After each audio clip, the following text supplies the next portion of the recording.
No. Oh no. Hi, thank you so much for joining us at this late hour edition of Comic Book Campaign.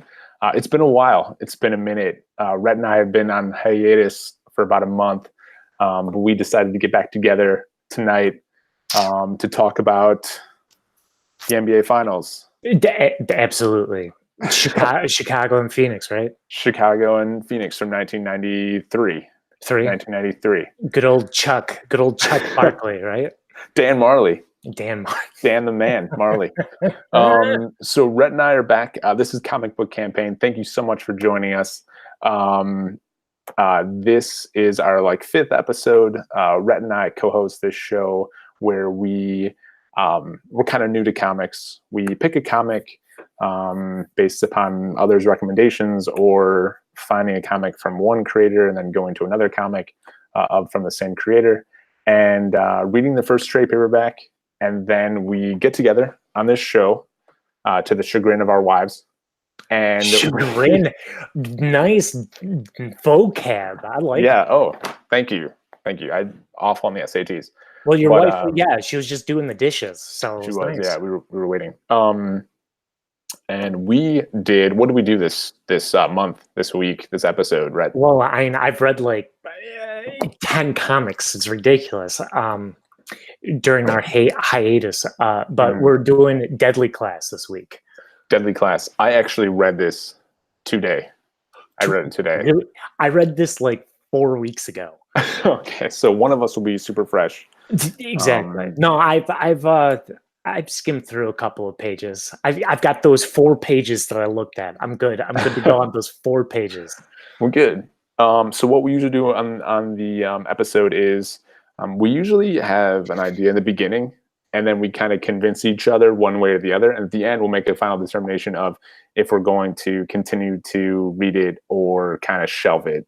I think this actual campaign, this YouTube channel might evolve because I've actually been talking to people on Instagram and everything, and they've been saying, well, you got to keep reading and give the comic more of a chance. But as of right now, we're only doing the first trade paperback, and that actually is the first 6 issues of Deadly Class, I think, is on the first trade. So that's what we read. So right off the bat, before the discussion we're going to have, a quick discussion, are you a yes or a no? For this one comic or for Deadly Class? For Deadly Class. I'm a yes. I'm a okay. Yes. There are some pro quos to go along with this. Yes, quick pro quos. Remender, as a writer, he is intense. This entire comic is probably one of the most intense comics that I've read, where he's ruthless in his writing, and the characters that he comes up with. Deadly Class, right off the bat. Oh my God, I can't speak. Right off the bat, just the name right there. People are going to die, and or they're going to get messed up, and they get messed up in big ways in this one. So for me, I'm actually on the fence. So I'm glad we're going to have this discussion because I actually like the writing. I thought the writing was great. And I think in the first trade paperback, the end has an afterword where it talks about it could be based upon some true stories and how.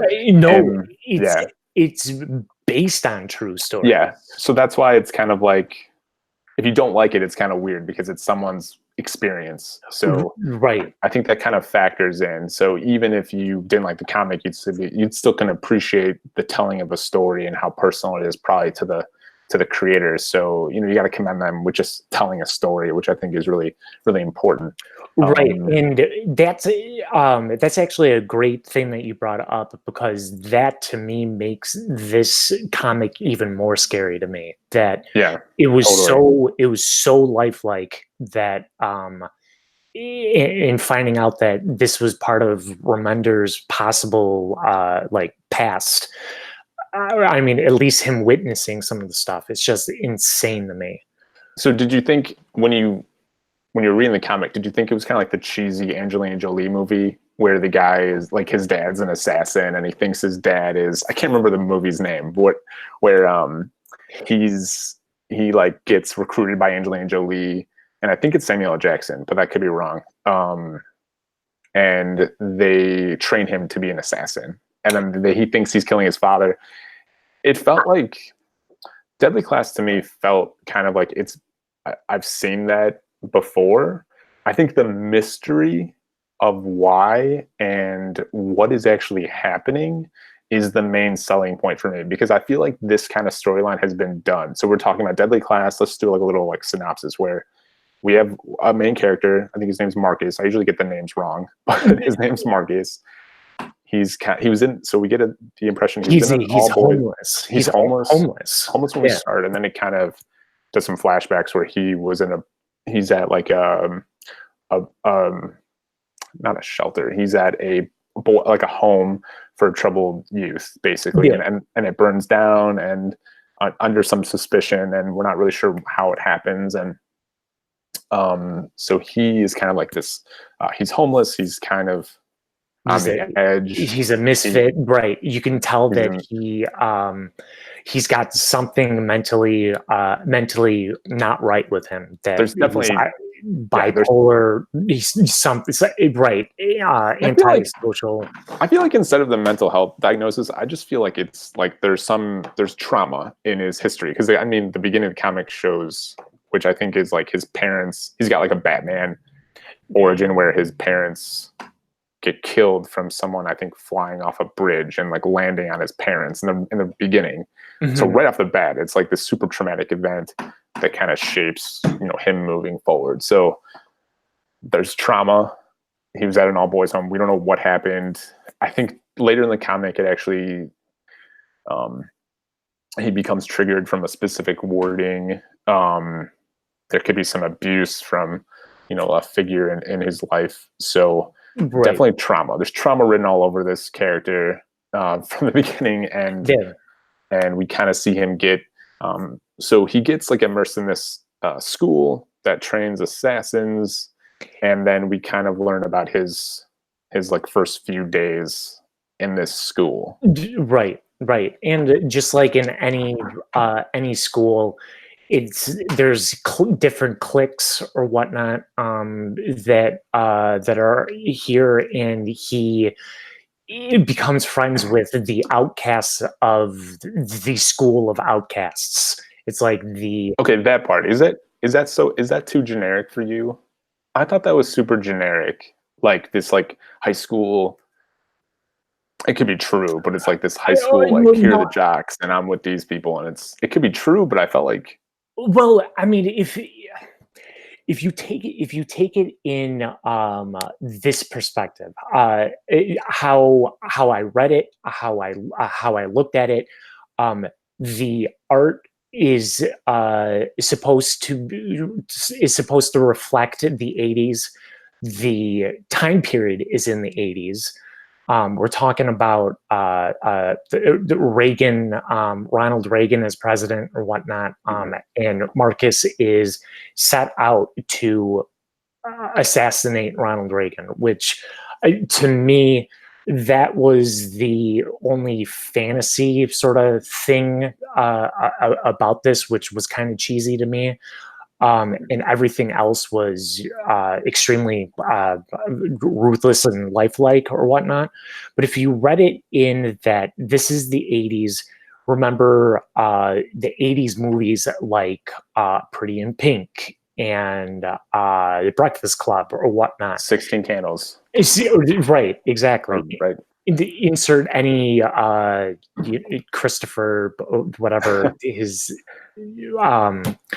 any movie like that in the 80s where it's exactly what they portray and what Remender portrays in this book.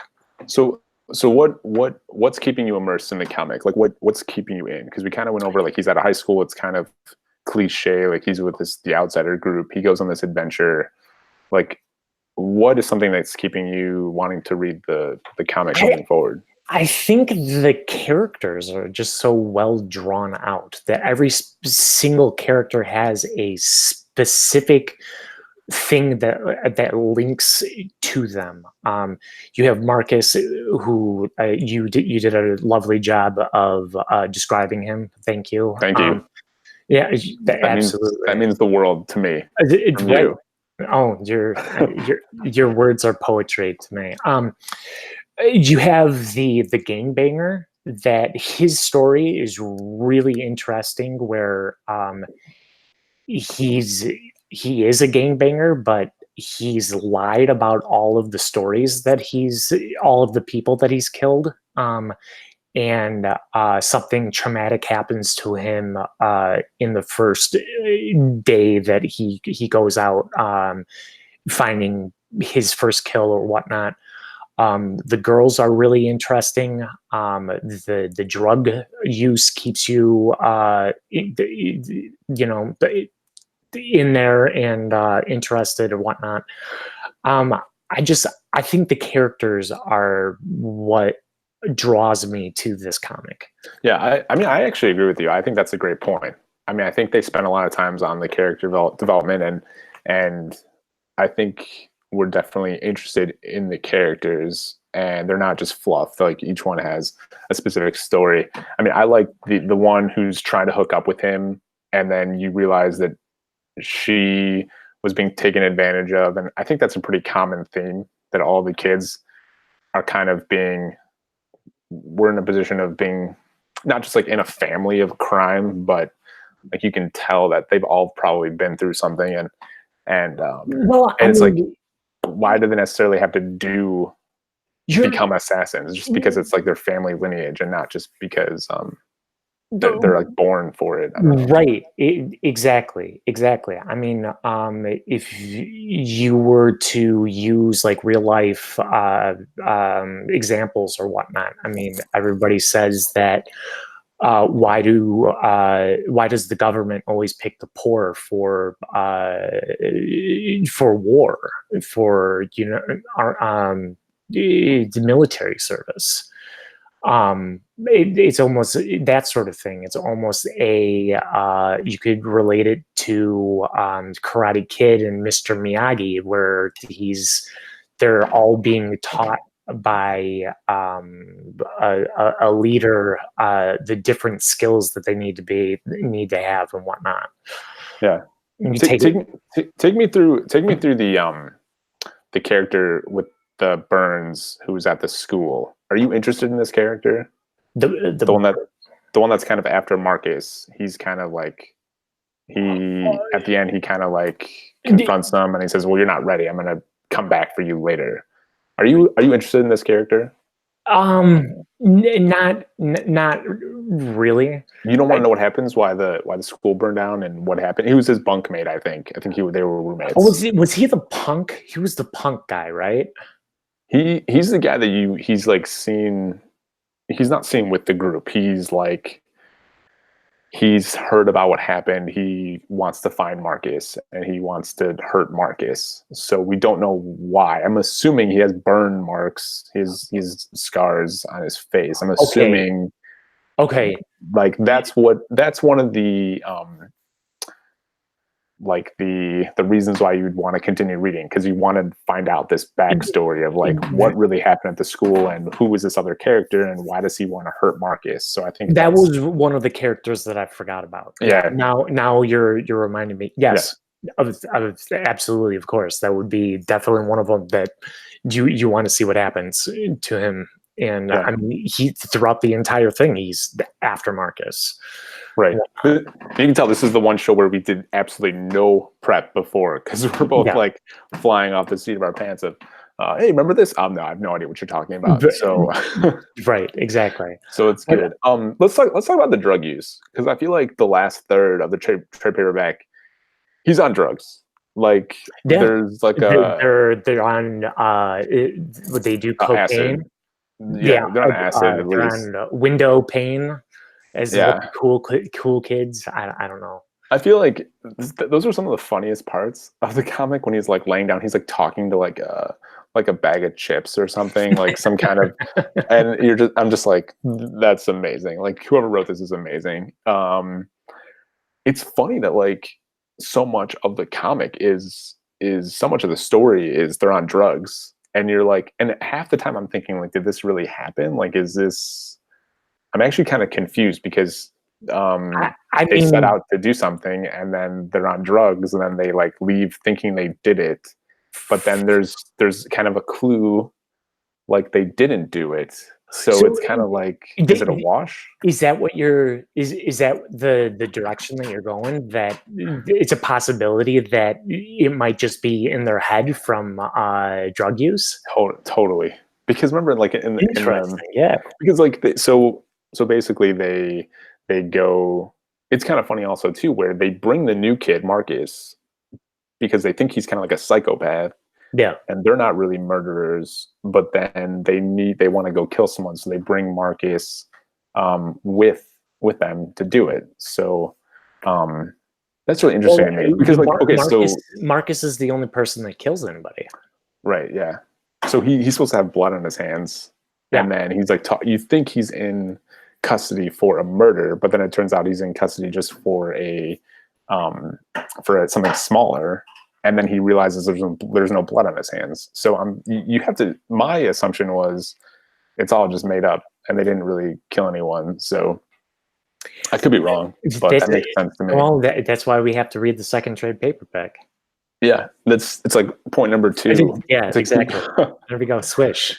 One, I think, is the character development. I think they did a really good job. 2 for me is finding out like what happened in the past for the how the school like burned down and what happened.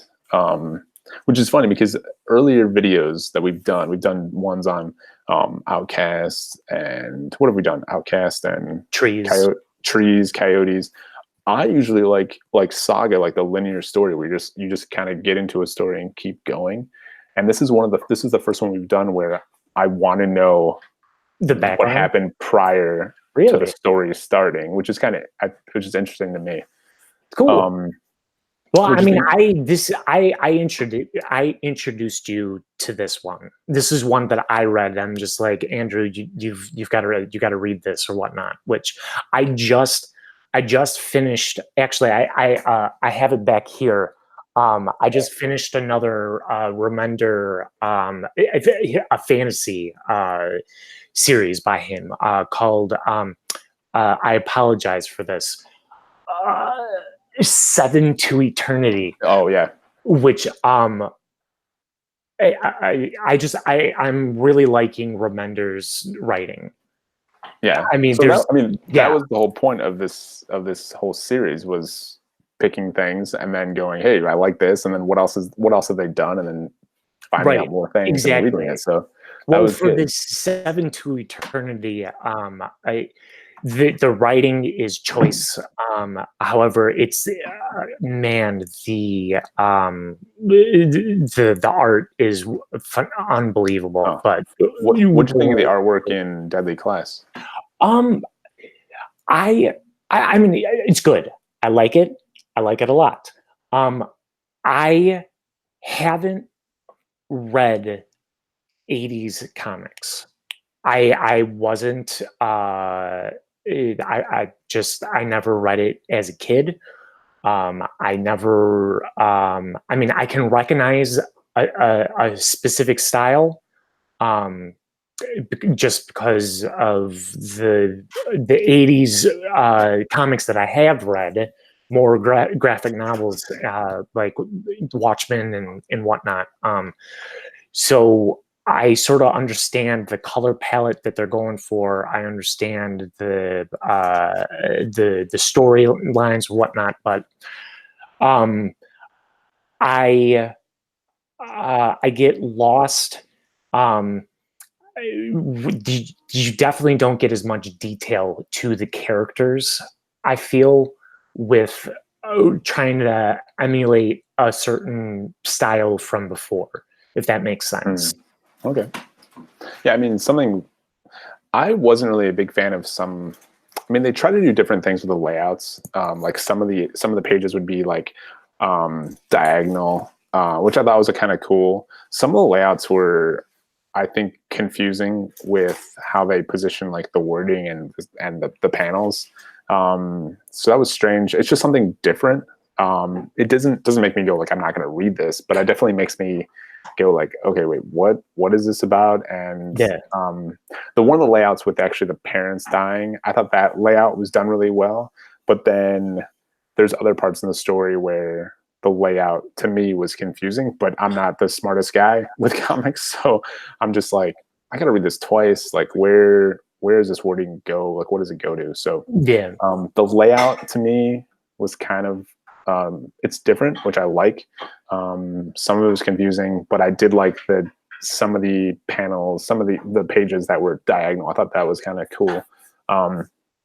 So let's kind of wrap it up. I mean, I feel like we should just do kind of. What do you want to do? No, I'm kind of interested to hear what were your negatives that you didn't really care for.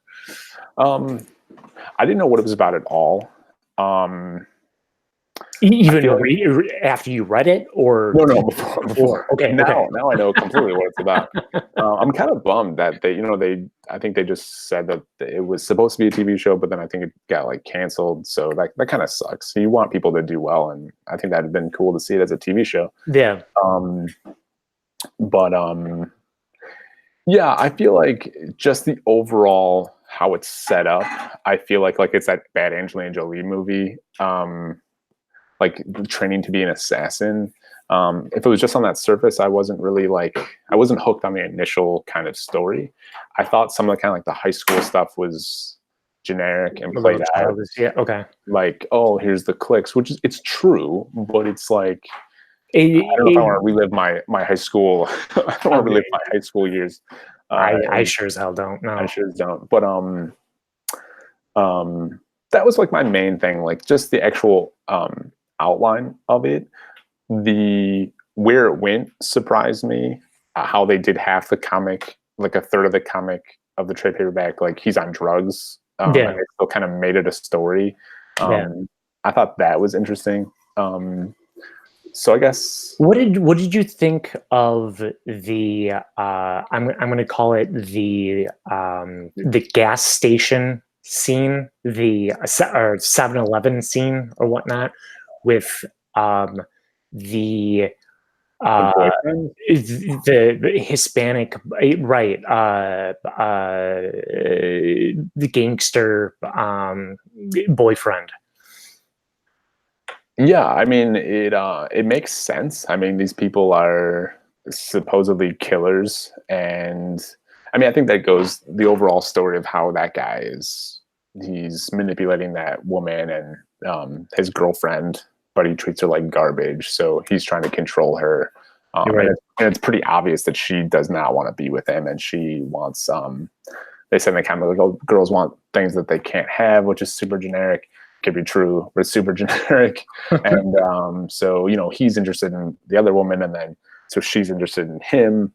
But then it's like, at what point does the boyfriend know he should come with a gun? And he's just straight murdering people. It didn't really make sense because it's like he could have just murdered the guy, but then he could have murdered the main character. Right. But then he has some kind of dignity. Like it's like he's like in a duel, like a Hamilton style duel, where he's like, no, I have to give you a chance to get a gun. But then, like that part didn't make sense. What were you fishing for that question? No. It was that scene alone, that entire chapter or part of the comic, that was the most brutal. Where it's just like I'm seeing this guy just over Marcus, down on the ground, and he's just pummeling him, and he's just relentless, not letting him breathe. He's kicking him in the stomach, in the lungs, and whatnot. And just like I'm feeling all of this while I'm reading the story, and I'm just like, he's getting kicked, he's losing teeth. I mean, it's just freaking insane. Yeah. But did you know he had there was really no lead for that question at all. I wanted to get your reaction on it because I don't think I've seen people get their heads chopped off and whatnot, but it's in a comic. Yes, in a comic. Yeah, in a comic. Yeah. Yeah, I mean, I think in that scene too, he kills like multiple policemen, and I think there's like a panel. I think there's like someone else like in shock of like, wait, what just happened? Like there was a brutal murder right there. So yeah, I mean, it was violent. I mean, the comic is pretty violent. It's about assassins. That part really didn't. I mean, I was more confused why. Like, what was his end game? His end game was to kill him. But then you kind of realize that this probably isn't the first time that this has happened, and that he's just using her. So you kind of think like, oh, like he's trying. I don't know what wouldn't you just break up with her? Which like, it leads back to cheesy 80s rom-com. Yeah. I wonder if what they were going for there, but yeah, I don't know. It's entertaining. It was entertaining. I mean, they were on drugs. Yeah. I think even at that point, or no, I actually don't remember. But well, yeah, no, you definitely get sort of like a Fear and Loathing in Las Vegas type of drug, the acid trip. We're really showing our age here with these movie references. I know. And 80s movies, and it's good. It's good stuff. It's a good right. It's a good Johnny Depp film. And like kids, if you don't know who Johnny Depp is, I don't know. He is the pirate in the Pirates of the Caribbean, which is already an old reference. Old movie. As well. Mm-hmm. It's an older reference. Yeah, I can't believe we just made that. We've gone completely. We've jumped the shark. So you like the comic? I would read I would keep on going. Would you recommend it? You'd recommend it to someone? Yeah. Mm-hmm. I would recommend it. I would recommend Remender to people. Yes. Yeah. So we should make like a list too of like, okay, this guy we're totally in, and let's see everything that he's doing. And I think I like this better than Paper Girls. You do. Which I liked Paper Girls, and I want to continue with Paper Girls too. But we're definitely hitting comics now that are it's in between if I like it, or if I really like it, or if I really don't like it. I'm like we're in the middle, which is good. Where do we want to be? Where do we want to be, Rhett?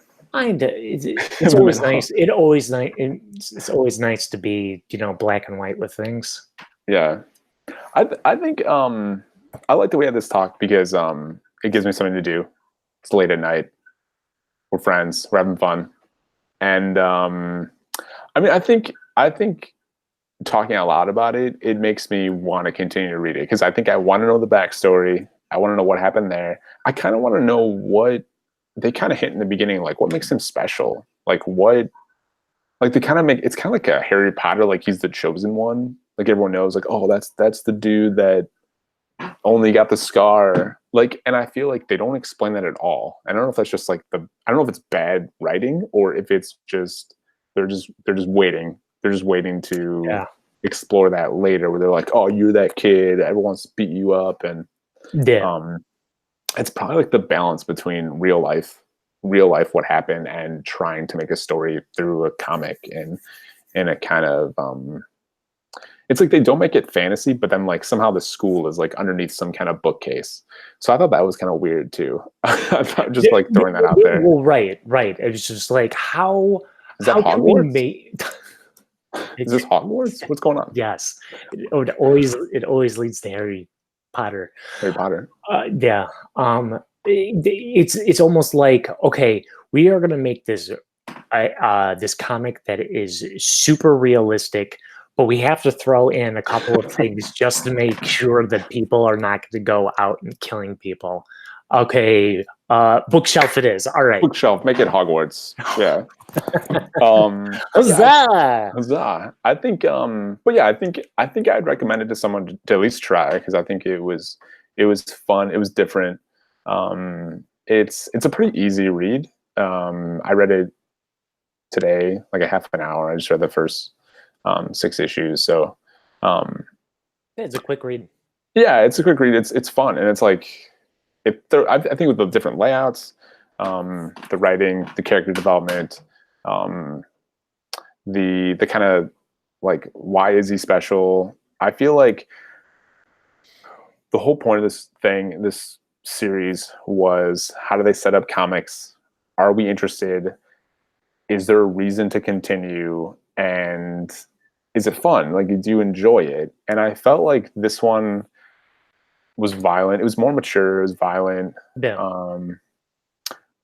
Good storytelling, good references. There's some there's like a little bit of question marks that make you go like, let's keep reading, because why does he want to kill Ronald Reagan? Like, I mean, Right, that's from like right. 80s policy stuff, but like, you're like, does he really want to kill Ronald Reagan? Like, what is his real end the game guy that here? actually shot Reagan? I mean, oh God. Yeah, is that I'm, it? Yeah, it's I super don't weird. know. No. No. But I like some of the writing too. I like when the guys like, don't underestimate someone with revenge. Like, he's got revenge, so he has like resolve of, Yeah. don't mess with him. Like, he's on a mission. So I thought, it's like, what mission is he on though, and what happened? So Right. I think it's a yes for me.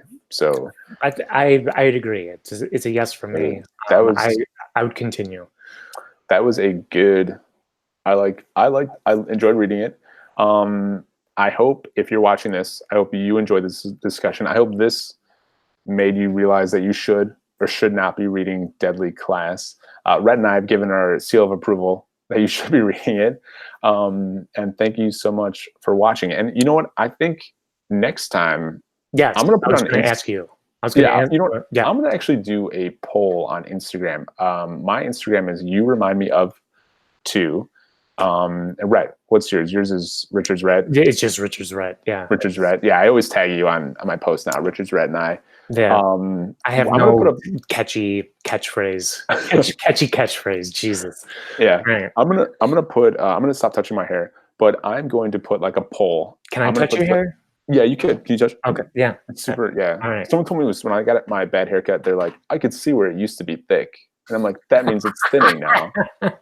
You just backhanded compliments. It's funny because I already lost my hair. Yeah, but you look fine. You look good. Oh, do I? I told Thank you this. you. Yeah, I appreciate. Yeah, look, it's gone here, and it's fallen onto here. I like that. Oh, I'm also the only person in Chicago wearing Blackhawks stuff. I just want you to know that. Okay, I'm the only one left. Okay, I'm the only one pointing to my nipple. That's true. I'm sorry. That's a good way. It's a good way to leave that taste. Leave that taste in their mouth, Rhett, of what you just did. Of my hairy nipple. Okay. No. Okay. Now you went too far. I went too far. Thank God no one's watched this far. Thank God our view time's only 5 minutes, and then it's like, get out of here. That first 5 minutes, though, man. Wow, it's amazing. It was fantastic. So what I meant to say was, I'm going to put some choices on Instagram, and I'm going to have people vote on it and what we should be reading, because I think let's do that next time. Okay. So as in next week, or are we doing? Do you have something for next week, or they're voting No, I don't. for next week? Well, I'll put it up like tomorrow, and we'll try it. We'll see how it goes. Maybe one person will respond. We have to read what that one guy responded. I have full faith in our 10 of viewers. We have 15 subscribers, so we blew up. There we go. Blown up. For our 15 subscribers, I have all the faith in the world for you guys. Totally. All right. Well, hopefully they don't. Somebody gives us an answer by. It gives us enough time to read it. That's true. Hopefully they will. They're considerate. It's 8:30 on Thursday night. Are you doing the fake watch? Yeah. Are you doing the fake watch? Yeah. Okay. I'm showing my time. It's 8:30. Pacific time. No, I don't No, know. I like the tapping that you were doing before. The tap. Let's go. There's It's no like I would give me the left-hander. All right. So we're both a yes. Thank you so much. This is Comic Book Campaign. Thank you for joining us. I'm going to put a poll on Instagram. We'll see what people think we should read, and we will do that and review it for our next video. And thank you so much for joining us. Rhett, have any parting words? Thank you so much. Thank you. Yeah. All right. Thank you guys so much. We'll see you next time on Comic Book Campaign. All right. Thank you, everybody. Yep.